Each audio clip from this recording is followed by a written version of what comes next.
नमस्कार। चलिए आज केमिस्ट्री की दुनिया में एक बहुत ही दिलचस्प टॉपिक को समझते हैं। एक ऐसा टॉपिक जो हमारी रोजमर्रा की जिंदगी में हर जगह मौजूद है, लेकिन शायद हम उस पर उतना ध्यान नहीं देते। हम बात कर रहे हैं बेस यानी क्षारकों की केमिस्ट्री की। तो चलिए शुरू करते हैं। कभी सोचा है कि किचन में रखे बेकिंग सोडा, बाथरूम में रखे ड्रेन क्लीनर और साबुन में आखिर क्या कॉमन हो सकता है? लगती तो ये तीनों चीजें बिल्कुल अलग हैं, है ना? लेकिन केमिकल लेवल पर इनके बीच एक बहुत गहरा रिश्ता है और आज हम इसी रिश्ते की पड़ताल करने वाले हैं।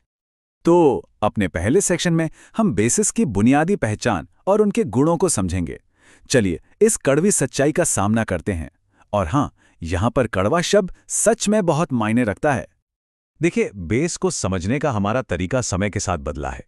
सबसे पहले अर्हीनियस ने एक सिंपल सी परिभाषा दी। बेस वो चीज़ है जो पानी में जाकर हाइड्रोक्साइड यानी OH- आयंस की संख्या बढ़ा दे। फिर आए ब्रॉन्स्टेड-लॉरी, जिन्होंने इसे थोड़ा और बड़ा दायरा दिया और कहा कि बेस एक प्रोटॉन एक्सेप्टर होता है। और आखिर में आई लुईस की सबसे जनरल डेफिनेशन, जिसके मुताबिक बेस एक इलेक्ट्रॉन पेयर डोनर है। ये तीनों परिभाषाएं मिलकर हमें बेस की एक पूरी तस्वीर देती हैं। अच्छा, तो फिजिकली कैसे पहचानें किसी बेस को? इनके कुछ बड़े मजेदार गुण हैं। इनका स्वाद कड़वा होता है, जैसे बेकिंग सोडा। छूने पर ये साबुन की तरह चिकने लगते हैं। केमिस्ट्री लैब में तो इनका क्लासिक टेस्ट है, लाल लिटमस पेपर को नीला कर देना। इनका pH हमेशा 7 से ज़्यादा होता है और पानी में घुलने पर ये बिजली कंडक्ट करते हैं। लेकिन हाँ, एक बात का ध्यान रखना ज़रूरी है, जो स्ट्रॉन्ग बेस होते हैं वो स्किन को जला भी सकते हैं। तो ये जो चिकनापन या साबुन जैसा एहसास है, ये आता कहाँ से है? ये सिर्फ एक फील नहीं है, बल्कि ये एक लाइव केमिकल रिएक्शन है जिसका नाम है सैपोनिफिकेशन।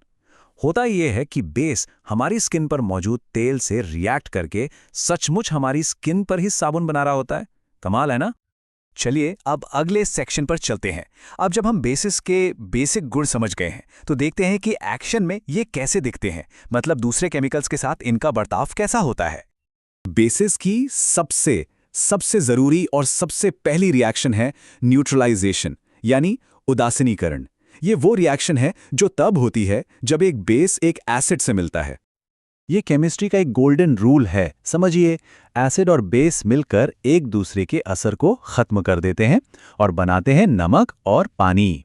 ये एक एक्सोथर्मिक रिएक्शन भी है, जिसका मतलब है कि इसमें से हीट यानी गर्मी निकलती है।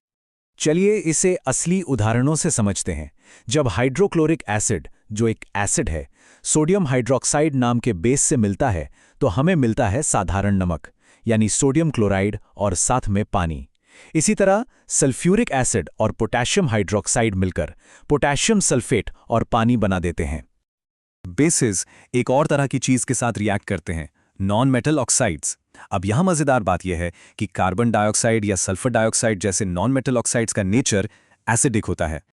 तो जब एक बेस एक एसिडिक नेचर वाले नॉन मेटल ऑक्साइड से मिलता है, तो ये भी न्यूट्रलाइजेशन जैसा ही हुआ। नतीजा होता है नमक और पानी। इसका सबसे क्लासिक एग्जाम्पल है चूने के पानी वाला टेस्ट। जब कैल्शियम हाइड्रोक्साइड यानी चूने के पानी से कार्बन डाइऑक्साइड गुजरती है, तो कैल्शियम कार्बोनेट बनता है, जिससे वो घोल दूधिया हो जाता है। और यही वो स्टैंडर्ड टेस्ट है जिससे कार्बन डाइऑक्साइड की मौजूदगी को कंफर्म किया जाता है। अच्छा, याद है हमने सैपोनिफिकेशन की बात की थी?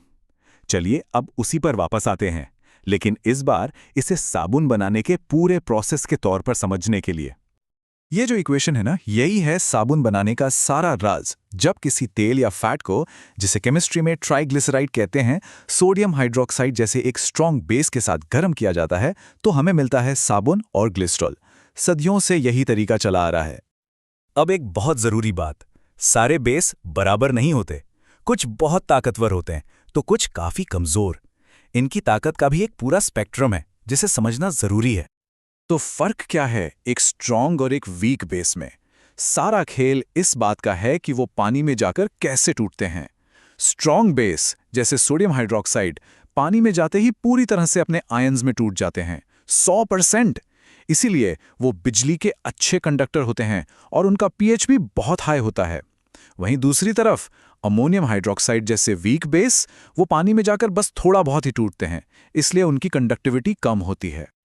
और ये फर्क यहाँ इस चार्ट में एकदम साफ दिख रहा है। देखिए, सोडियम हाइड्रोक्साइड के सॉल्यूशन की कंडक्टिविटी कितनी ज़्यादा है और अमोनियम हाइड्रोक्साइड की कितनी कम। ये सीधे सीधे पानी में मौजूद आयंस की संख्या को दिखाता है। जितने ज़्यादा आयंस उतनी ज़्यादा कंडक्टिविटी। तो अगर किताबी भाषा में कहें तो स्ट्रॉन्ग बेस वो है जो पानी के सॉल्यूशन में जाकर पूरी तरह 100% आयनाइज हो जाता है और ढेर सारे हाइड्रोक्साइड आयंस यानी OH- रिलीज करता है। और इसके ठीक उलट वीक बेस वो है जो पानी में सिर्फ थोड़ा बहुत ही आयनाइज होता है।